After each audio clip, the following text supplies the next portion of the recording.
We're not politically correct, we just have common sense. Unscripted, unfiltered, unfaltering.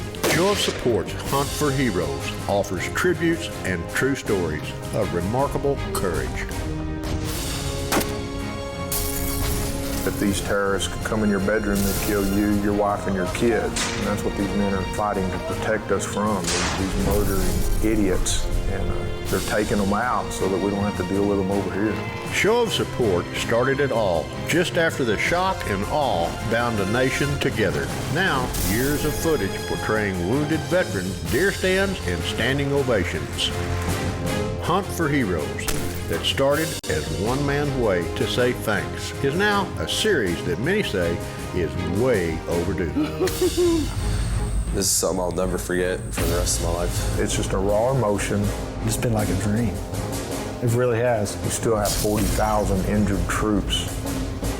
It's going to take a while to get around to all of them, but there's no quitting. It'll never stop as long as I'm breathing.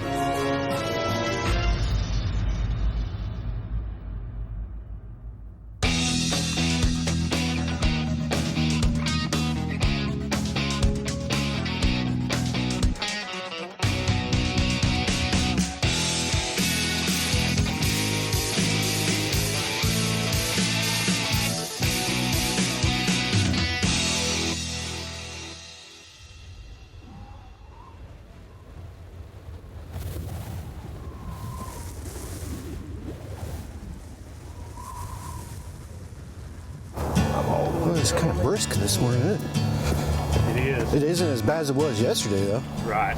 We were kind of rushed to scarf down our breakfast, and they were excited to get us out there on the blinds and get into a couple bucks that they were looking for us to get. And we hopped in the truck, and your heart gets racing. It's like time to go. You know, it's go time. Shawn, we're going to go back here to a blind we call La Presa, back in our southeast pastures again. We've been seeing an old 8-point over there. He's probably 6 years old. You know, he's a nice deer. He's not something that really fits our management plan, so we want to see if we can get him and take him out of the herd. And we've got, if we don't do any good at that blind, we have I've got a trailer blind set up on a road right past there. We'll jump in there and feed it and see if we can get him out there possibly. This is going to be a great day. This is going to be a good hunt. What started out as a commitment to the National Guard turned into full-blown active duty in a combat zone for Shawn Graves. This first hunt in Texas is the kind of thing he's looked forward to ever since an explosion ended his military career and almost his life. Right now, he's at the Shiner Ranch in South Texas, and his guide is Jason Sekula. We were in the blind and not seeing anything, but then we see specks of movement 400, 500 yards down this road. We sat in this blind and we were watching and watching. We're thinking, surely, you know, we see those down there and we're thinking, surely something's going to pop out here. All we need is some does or something to come out here, and those bucks might come down. And we were waiting it out. And we were hoping they were headed our way. It's the kind of thing Jason has seen from his tower blind many times before. There's a blind way down the road that sits along the creek bed, and it frequently becomes a thoroughfare for white-tailed deer. Jason gambles whenever he comes to the blind they're in right now. He figures either the deer will come to the food plot or stick tight to the distant creek bed. He just walked across to the left. All right, here's what we're gonna do. Now, Jason's seen a mature buck that'd be perfect for me, and he decided that we should move down to the next blind to get a better shot at him. Then it gets exciting. It's like, okay, now I need to really start looking at him and figuring out what I'm going to do with my weapon. That's the ticket, you know. It seemed real strange to me that we would be able to leave our blind, get in a truck, go to another one, make all that noise, and get in to another blind, and there still will be deer around. This is the Shiner Ranch, and they know what they're doing. We sat in the blind for a few minutes, and we seen bucks starting to come out. And first one was young, Then I was like, seen another one, I got excited. I'm like, okay, we're getting more. And then the third one came out, and that got me even more excited. And we sat there and watched them, and more does came out, and it was like, okay, I'm ready to go. Every time a doe would look into the brush, you know, pop its head up, look over there, we're like, okay, here comes another one. I get excited, and I'm like, all right, can't wait to see those horns poke out of the brush. The waiting seemed to go on forever. We, sitting there and we had some conversation, passed the time. But that's good. We got some decoys. Jason and Shawn have taken a chance moving to another blind in the middle of the morning hunt. And the gamble paid off. Sort of. They saw deer, but not the mature buck Jason wanted Shawn to kill. Jason looked at me and said, think it's over, and started packing some stuff up and look up out of the blind, and all the deer are just meandering off, taking their time, moseying off, and they're all going away, and he was right. It's over. It was neat. He got me ramped up. I was like, okay, we know they're there. So this afternoon, I'm excited to get out there and get back after them.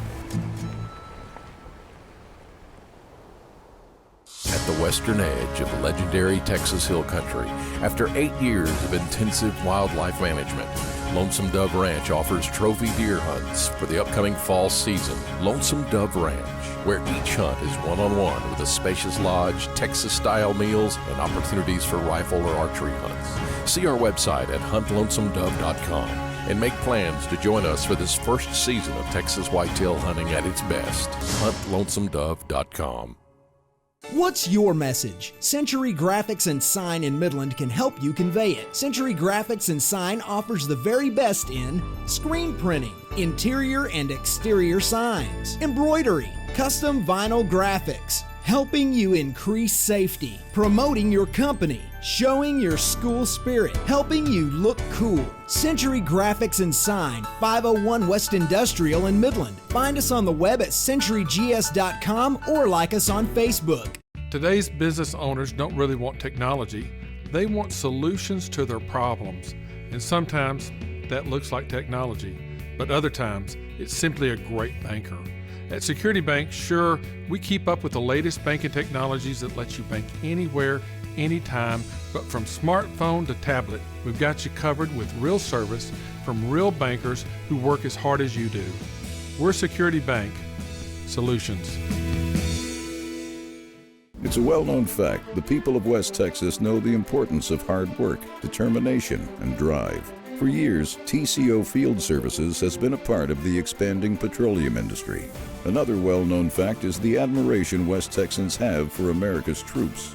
Plain and simple, military heroes don't have a better friend than the hard-working folks in West Texas. At TCO, we never lose sight of the job done by our military, keeping us safe here in West Texas.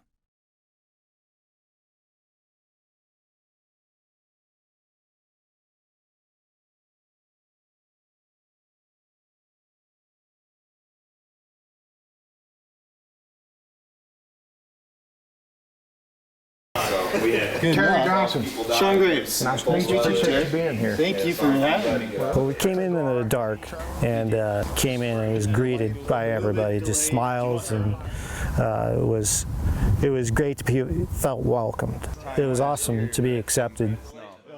Shawn Graves remembers back the night he arrived at the Shiner Ranch. Greetings show of supports Terry Johnson and the other heroes and ranch guides. Like so many who've come through that door, Shawn has a story to tell. My prayers were answered. I joined the military at 17 and a half in the National Guard. I had a kind of a rough childhood, and I was living on my own. I was working 2 jobs. So when I joined the National Guard, I became an infantry mortarman.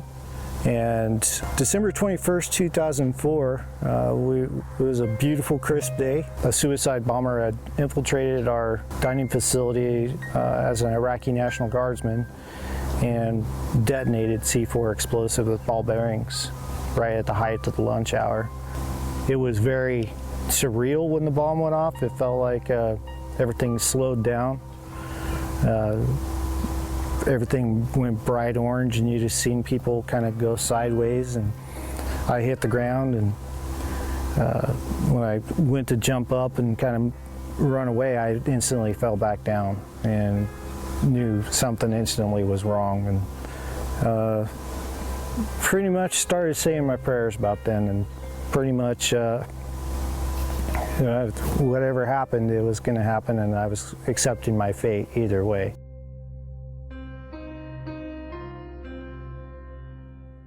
If this story sounds familiar, there's good reason.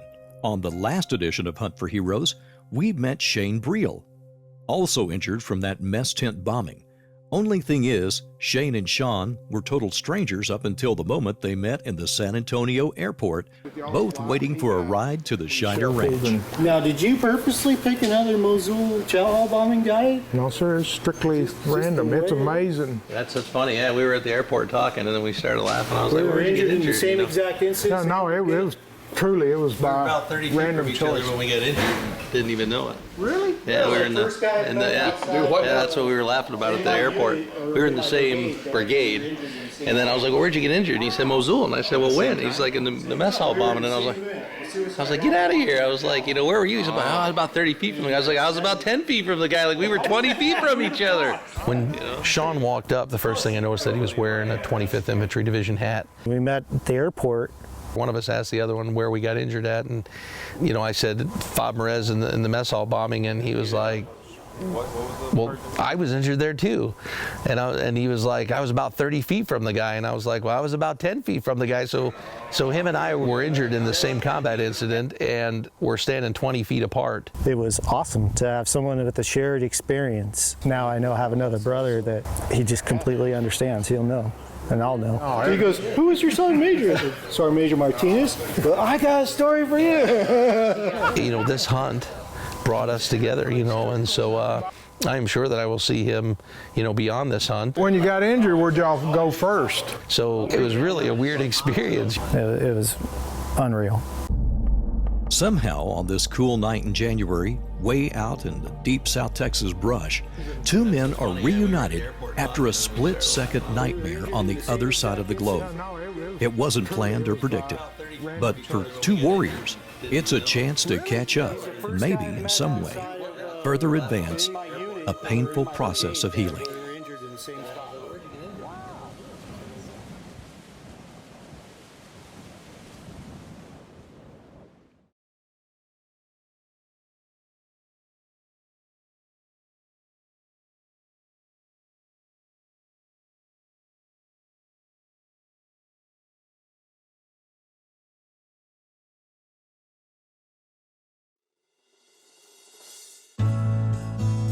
It was warm, a beautiful day in the 60s. I came down here from 19-degree weather, so I was enjoying it. This afternoon we're going to go over to a blind that we call the Snooze. It's over in our southeast pastures over there. We've been seeing a few older bucks in there. It's an oak patch, got a tank in the middle of it. So we got water, we got food.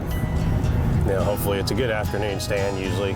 Hopefully we'll have some older bucks come in there. So the more options over there, the more chance we'll run across one. It was a real pretty situation where it was green and you had the blue skies and the sun just was putting this beautiful glow on everything. It's late on a January afternoon at the Shiner Ranch in South Texas. There's not much brush here, and it's kind of a pinch point between those two pastures, so there's a lot of deer that use this food plot. And then that water hole is right there in the middle. There's tons of deer that use that water hole as the main, that tank right there is the main watering spot for this whole area. There's an old windmill back here behind us with a water trough in it, so they got plenty of water for both pastures here. Hunting guide Jason Sekula has heard Shawn Graves' story of the mess tent bombing that claimed so many lives and changed so many lives. The walls of these hunting blinds on the Shiner Ranch have held the lingering echoes of so many emotional stories. But just before the sun sets, they have slipped into the blind quietly, and before long, there's movement. We had a couple doe and a fawn come out, and it was like, okay, here we go.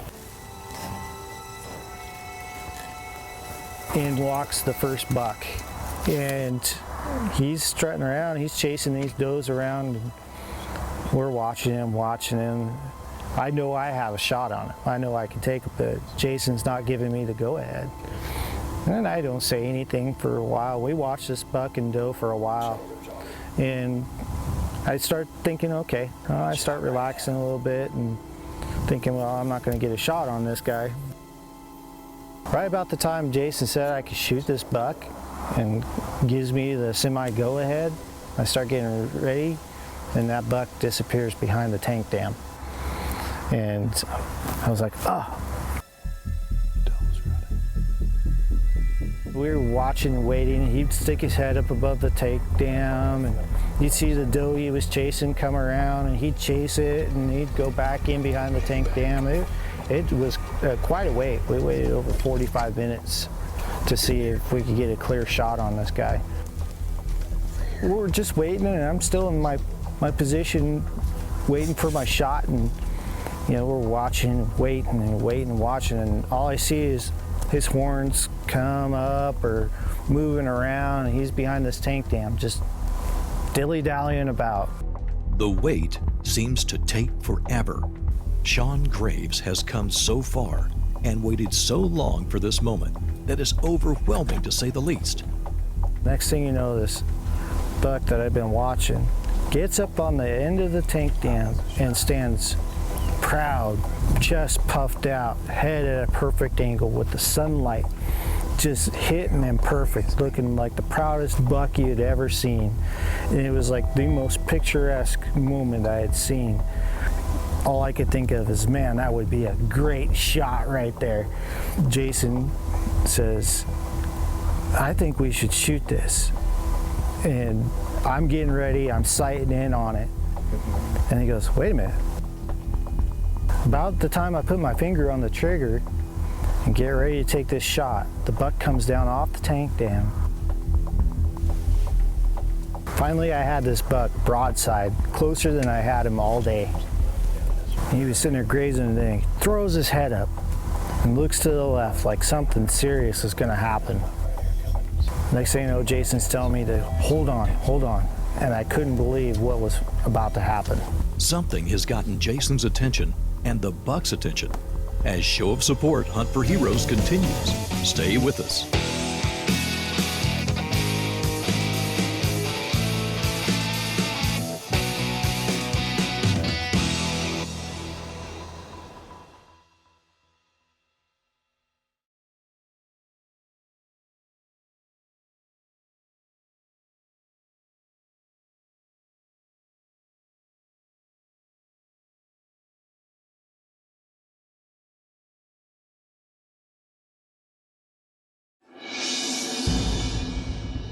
I'm getting ready, I'm sighting in on it, and Jason says, wait a minute.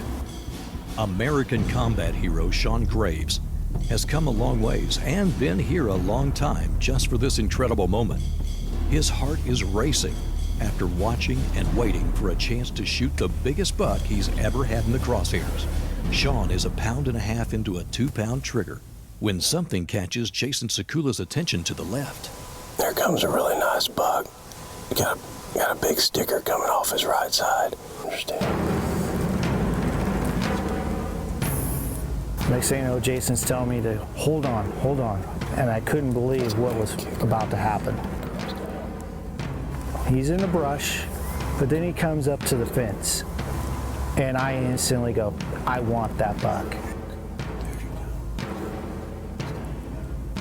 When he jumped the fence, I was for sure this was my buck, and he comes over the fence and he puffs up and he stands there proud, and he looks over the whole field and he's like, this is mine now.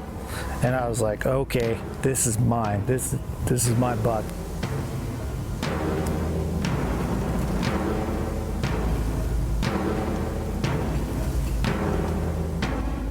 I'm waiting for an angle.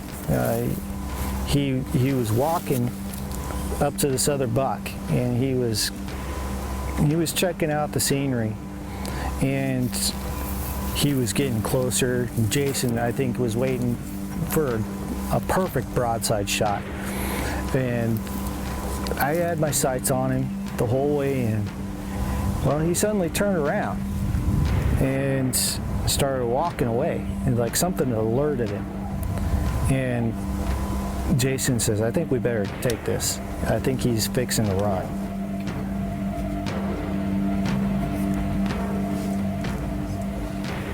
He's walking away, and all I got is the backside, and he kind of turns, and I think, okay, I've got a somewhat quarter shot at him. And Jason gave me instructions that, okay. Is your rest good? Yes.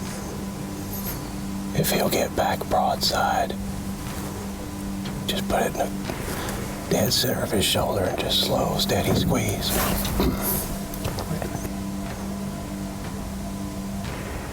You got it off safety. Go ahead and take it all the way off.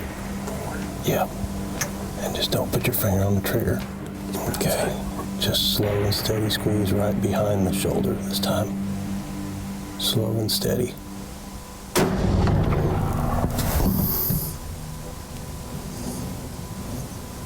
Good shot. He's gonna fall right there.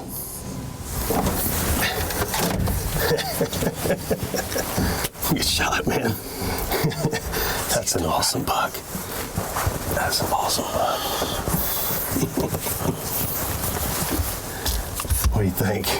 It's a beautiful buck. That's a nice one. Man, was he pretty out there in that light like that too. Gorgeous.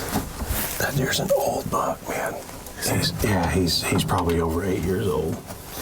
Yeah, he's a big old deer. He was pretty cautious. He didn't like something. I don't know if it got real calm. I'm not so sure our wind wasn't drifting out that way.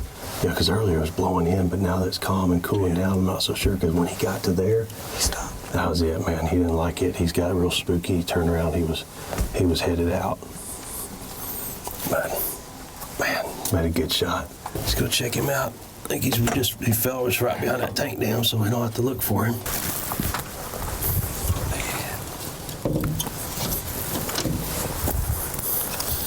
Ready? Hell yeah.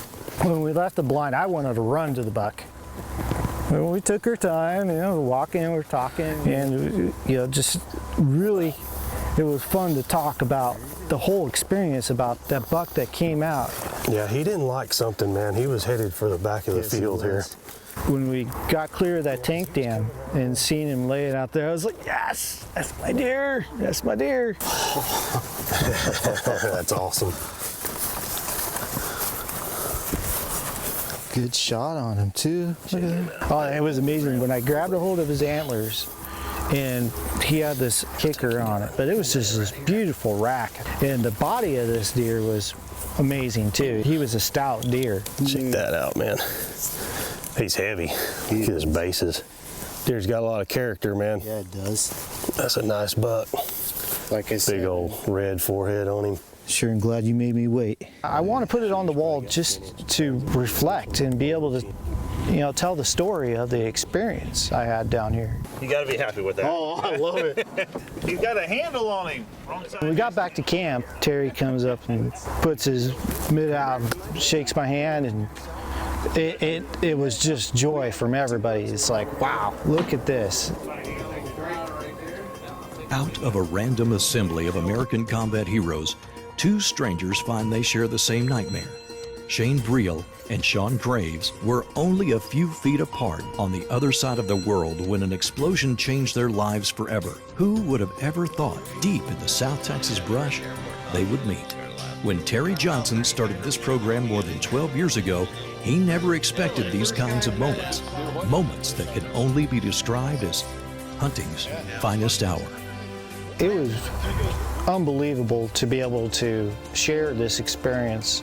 Someone that I had shared a horrible experience with before, and we were inches away from death, and to be able to come out here and experience this after that is just amazing.